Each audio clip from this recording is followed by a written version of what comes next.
नमस्कार। Examination hall में कितने प्रश्न अटेम्प्ट करें, ये एक बहुत बड़ा मुद्दा होता है।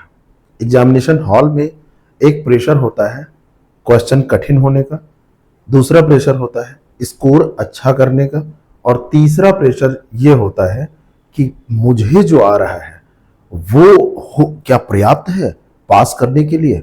हो सकता है कि बगल वाले को ज्यादा आ रहा हो, या मेरा दोस्त वहां पे बैठ के बहुत अच्छा पेपर कर रहा हो। तो एग्जामिनेशन हॉल में कितने क्वेश्चन आपको हल करके आना है, ये डिसाइड आप कैसे करें। जाहिर सी बात है, जैसे बात आई कि कितने क्वेश्चन करके आना है, तो तुरंत बात आ जाती है मेरिट की, कि मेरिट कितनी जाएगी। 2021 के मार्क्स इन्होंने नहीं दिए, जो सबसे लेटेस्ट फाइनल परीक्षा रही है। लेकिन इसमें बात की जाए तो ये कहा जा रहा है कि इसका कट ऑफ 117-18 के आसपास था। 2023 का पेपर आउट हो गया था। अगर ये पेपर आउट ना हुआ होता और इसका रिजल्ट आता, तो इसका कट ऑफ भी 117-18 के आसपास ही रहता, इससे कम ही, इससे ज्यादा नहीं। क्योंकि 21 वाले पेपर की तुलना में 2023 वाला जो पेपर था, जीएस यहां पर टफ था, जीएस यहां पर कठिन था। और यहां पर हिंदी, हाँ, थोड़ी सी सरल आप कह सकते हैं, लेकिन हिंदी हमेशा ऐसे रहती है। हिंदी सामान्य थी, जैसी कि आती है। तो यहां पर कोई बहुत बड़ी समस्या किसी को नहीं हुई, लेकिन जीएस के पेपर में समस्या हुई थी। तो 117-18 से कम ही कट ऑफ इसका रहता। ठीक है, हम लोग जब बात करते हैं तो 5 क्वेश्चन 6 क्वेश्चन बढ़ा के इसलिए बात कर जाते हैं, जिससे कि आयोग कुछ क्वेश्चन को डिलीट करे, हटाए। निगेटिव मार्किंग का प्रभाव जो है वो तो है ही है, वो तो 117-18 और 125 में कोई अंतर नहीं आएगा, वो तो वही रहेगा। लेकिन जब आयोग डिलीट करता है तो बहुत प्रभाव पड़ता है। इस कारण से हम लोग थोड़ा सा मेरिट बताने के समय बढ़ा के ही रखते हैं, अगर सही मेरिट जारी करनी होती है तो। नहीं तो डिलीट होने के बाद में तो आप जानते ही हैं, सीन ही अलग हो जाता है, जैसा कि पीसीएस में 2024 के पेपर में हुआ। तो ये 2023 का पेपर, ये री एग्जाम फिर से होने जा रहा है। इस समय अगर पेपर 2023 के 11 फरवरी वाले पेपर के स्तर का ही आएगा, जीएस वैसे ही पूछा जाएगा, उससे सरल तो नहीं आना है, उससे कठिन भी बहुत आप मत मान के चलिएगा। पेपर लगभग वैसे ही आएगा, ठीक ठाक पेपर आएगा, आप कर पाएंगे पेपर को। तो वो पेपर अगर इस बार भी आ जा रहा है, तो आपको कैसे डिसाइड करना है। सबसे पहले हम चलते हैं हिंदी पे। अगर हिंदी की हम बात करें तो हिंदी में 60 क्वेश्चन में से 60 क्वेश्चन ज्यादातर लोग कर देते हैं। अगर एक दो आपको नहीं आ रहे हैं, जबरदस्ती करने की जरूरत नहीं है, तो मैं मान के चलता हूं कि 58 से 60 क्वेश्चन के बीच में सारे लोग इसमें करेंगे। टोटल क्वेश्चन इस बार होंगे 200। तो हमारी बात होगी कि 200 में कितना हमको अटेम्प्ट करना है। 200 में 60 अगर यहां पे आपने कर दिया, तो बाकी बचे आपके कितने, 140। अब 140 ये जो है, ये जीएस के हैं। अगर जीएस का पेपर अलग होता तो सामान्यतः लोग 110 से 120 के बीच में क्वेश्चन अटेम्प्ट करते हैं। जरूरी भी होता है, क्योंकि जितने क्वेश्चन आप करते हैं सारे सही नहीं होते हैं। लेकिन पेपर का नेचर जब बदलता है, पेपर सरल होता है, कठिन होता है, तो वहां पर जो मैंने डर की बात की कि एग्जामिनेशन हॉल में डर लग रहा है कि अगर ज्यादा अटेम्प्ट कर देंगे तो निगेटिव मार्किंग में चले जाएंगे, कम अटेम्प्ट करेंगे तो कुछ होना नहीं है, तो वहां पे डिसीजन कैसे लें।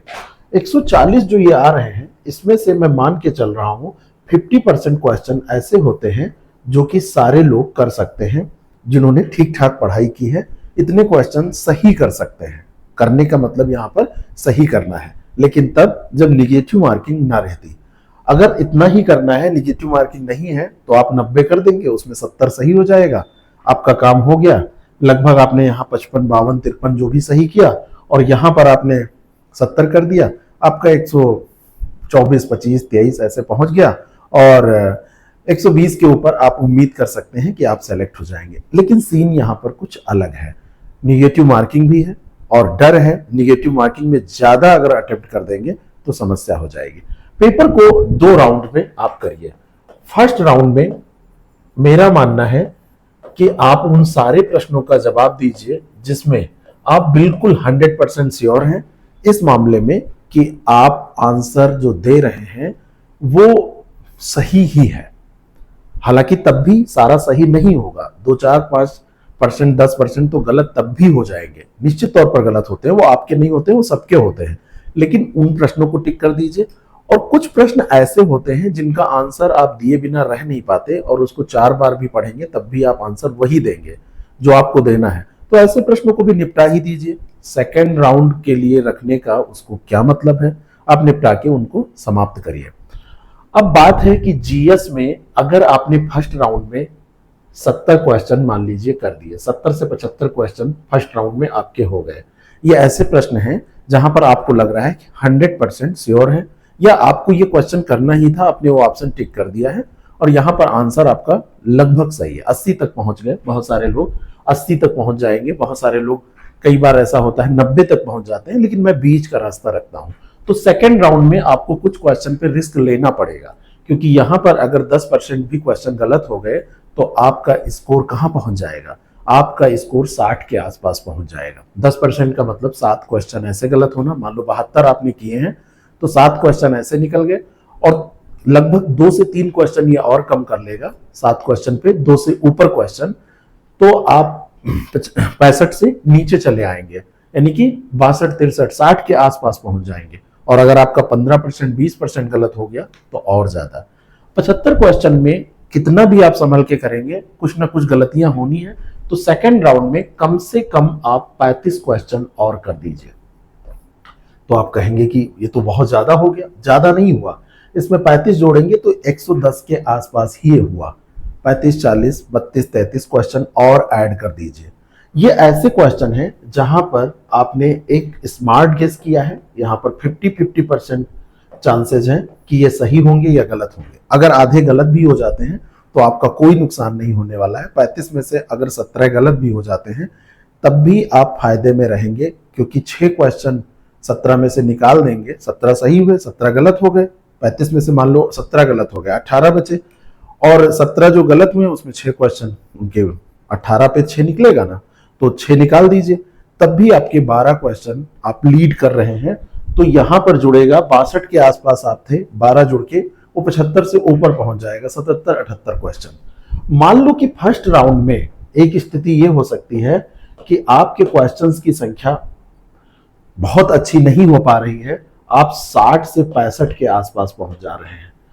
तो ये क्वेश्चन वैसे भी आप अगर इतने करके आएंगे तो आपको पास नहीं कराने वाले हैं, ये आपको डुबो देंगे। असलियत से मत भागिए, सकारात्मक सोचना है लेकिन असली बात पर भी ध्यान देना है। तो यहां पर आपको कम से कम 50 प्रश्नों पर रिस्क ले लेना चाहिए, कम से कम। यहां से ज्यादा क्वेश्चन अब आपको अटेम्प्ट करने चाहिए, और ये 50 वैसे ही हैं जिसमें 50-50 तो है ही है, कुछ आपको और आगे बढ़ के भी रिस्क लेना पड़ेगा। तुक्का ऐसे मत मारिए, एलिमिनेशन करिए, सारे क्वेश्चन के जो ऑप्शन दिए हैं उन पर विचार करिए, पूरा क्वेश्चन सही से पढ़िए, उसके बाद तुक्का मारिए, इर्द गिर्द की बातें सोचिए। दोबारा जब आप पढ़ेंगे तो आपको किस्से कहानी याद आते हैं और आपके प्रश्न सही हो जाते हैं। तो यहां पर 50 से ऊपर प्रश्नों में आप रिस्क लीजिए। आपका अटेम्प्ट यहां पर हो सकता है 115, 120 पहुंच जाए, 115 के आसपास पहुंच जाए, कोई दिक्कत नहीं है। तीसरी कंडीशन ऐसी भी हो सकती है, बहुत सारे लोगों का 55 से 60 क्वेश्चन ही फर्स्ट राउंड में होगा, और अगर ऐसा हो रहा है तो यहां पर आप गेस वर्क कर लीजिए 60 के आसपास, आधा आधा पे आपका आ गया है ना। यहां पर किस्मत का खेल कुछ ना कुछ हो जाएगा, ठीक है। और इन दोनों को आप अलग करके मत चलिए, हिंदी और जीएस को एक करके चलिए। एक वीडियो मैंने बनाया था, लोग उसको समझ नहीं पाए, अंततोगत्वा मैंने ये सोचा कि उलझाने से अच्छा है कि लोगों को सुलझाया जाए।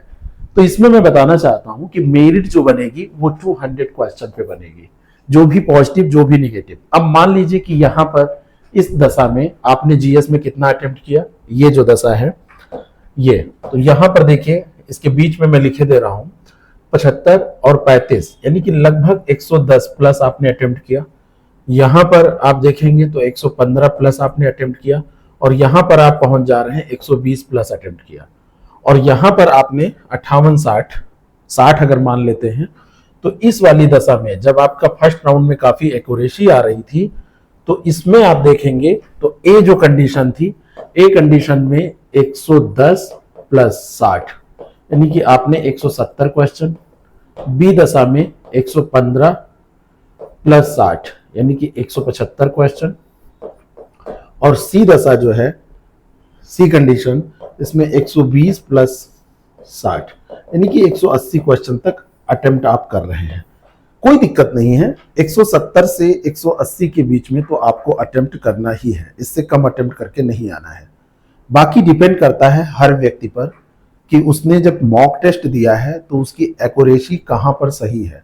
कोई 192 करता है तब उसके कट पिट के 130-35 सही होते हैं, कोई 170 करता है तब भी उसके 140 सही हो जाते हैं, कोई पूरे के पूरे अटेम्प्ट कर देता है तब उसके ज्यादा अच्छे स्कोर आते हैं।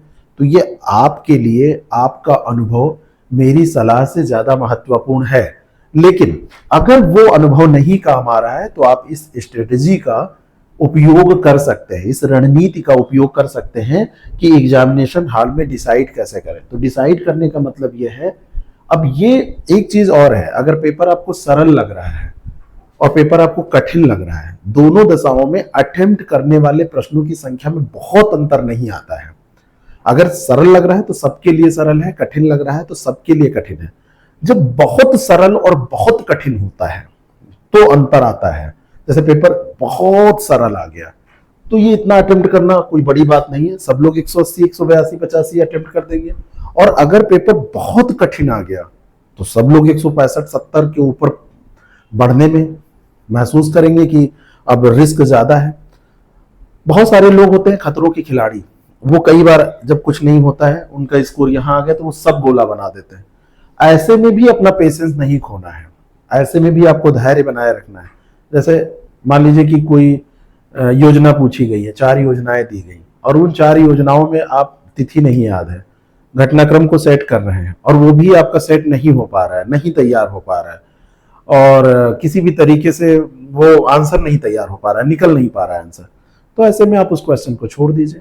बड़ा ऊटपटांग कोई फैक्ट पूछ लिया गया है, फलाने ने पहली बार लाल कलर का शर्ट कब पहना था, उनकी टिकठी में कंधा किसने लगाया था अर्थी में, उन्होंने जब पहली बार मिनरल वाटर पिया था तो किस कंपनी का था। बहुत सारा ऐसा प्रश्न, 20 सवाल ऐसे होते हैं जो किसी के भी करने योग्य नहीं होते हैं। तो वही 20 सवाल तो हम लोग छोड़ रहे हैं और 2 4 5 10 क्वेश्चन और। तो इस तरीके से आप अपना आइडिया एक अपना भी आइडिया एक अपना मतलब वो बना सकते हैं। एक आइडिया मैंने जो दिया है, आपका जो आइडिया होगा, जो आपने बहुत सारे मॉक टेस्ट दे करके सीखा होगा, बहुत सारे पेपर्स में आपने देखा होगा। देखिए, पेशेंस बनाए रखना है, पेशेंस कदापि नहीं खोना है। किसी भी दशा में आपको ये नहीं करना है कि अरे बस अब कुछ नहीं होने वाला है, चलो खतरों खिलाड़ी। ऐसे में कई बार मार्जिन पे जाके आप बॉर्डर लाइन पे आप रुक जाते हैं। कई बार लोग कहते हैं बॉर्डर लाइन कुछ नहीं होता है, बॉर्डर लाइन होता है। बॉर्डर लाइन ये होता है कि अगर आप 3 क्वेश्चन गलत ना करते तो आपका 1 मार्क जिससे आपका सिलेक्शन रुका है वो कम ना होता, इसको बॉर्डर लाइन कहते हैं। आपका 2 मार्क 3 मार्क से क्वेश्चन रुक गया, एक क्वेश्चन में आपने बहुत ही ऐसे ही लापरवाही के साथ तुक्का मार दिया 2-3 क्वेश्चन में, उनमें से 4 क्वेश्चन में मारा, 3 क्वेश्चन में मारा, उसमें 3 में मारा, 2 गलत हो गए, 1 ही सही हुआ तो उसका कोई मतलब नहीं रह गया। और उसी में अगर आपने 4 क्वेश्चन 5 क्वेश्चन में जो भी 3 क्वेश्चन में और वो सही हो गए तो आप बॉर्डर लाइन पे पास हो गए। कहने का मतलब यह है। बाकी कितनी भी सिद्धांत में बता लूं, आपकी मन स्थिति वहां पर बहुत अलग होती है। जैसे आपको ये पेपर किसी को भी दिया जाए 2023 वाला, तो कहेगा अरे पेपर में कुछ नहीं था, घर पे जो बैठ के कर रहा है। लेकिन जो एग्जामिनेशन हॉल में कर रहा है उसके लिए बहुत कुछ रहता है ना। और एक चीज जान लीजिएगा कि निगेटिव मार्किंग में जो कट ऑफ है आरओ के एग्जाम में वो 60% के आसपास ही रहेगा, इससे ऊपर नहीं जाएगा, है ना। पीसीएस में 60% नहीं पहुंच रहा है, पीसीएस में आप ये मान के चलिए कि वो 55% के आसपास रह जा रहा है, 55, 56%, 57%, 60% नहीं पहुंच रहा है। लेकिन यहाँ पर क्योंकि हिंदी में लोग स्कोर कर ले जाते हैं, अच्छा स्कोर करते हैं। अगर 60 क्वेश्चन हिंदी ना हो तो 52, 53, 55, 56 क्वेश्चन जो स्कोर हो रहा है वो जीएस में तो कोई 60 में नहीं कर सकता, इसलिए ये बढ़ जा रहा है। तो आप अपना दिमाग पर लगाइएगा, कोई प्रश्न होगा तो इसमें आप लिखिएगा, तो आगे देखते हैं। ठीक है, शायद मैं आप तक अपनी बात पहुंचा पाया हूं। अगर कहीं पर कोई दिक्कत होगी तो आप कह सकते हैं कि नहीं ये बात समझ में नहीं आई। Thank you so much.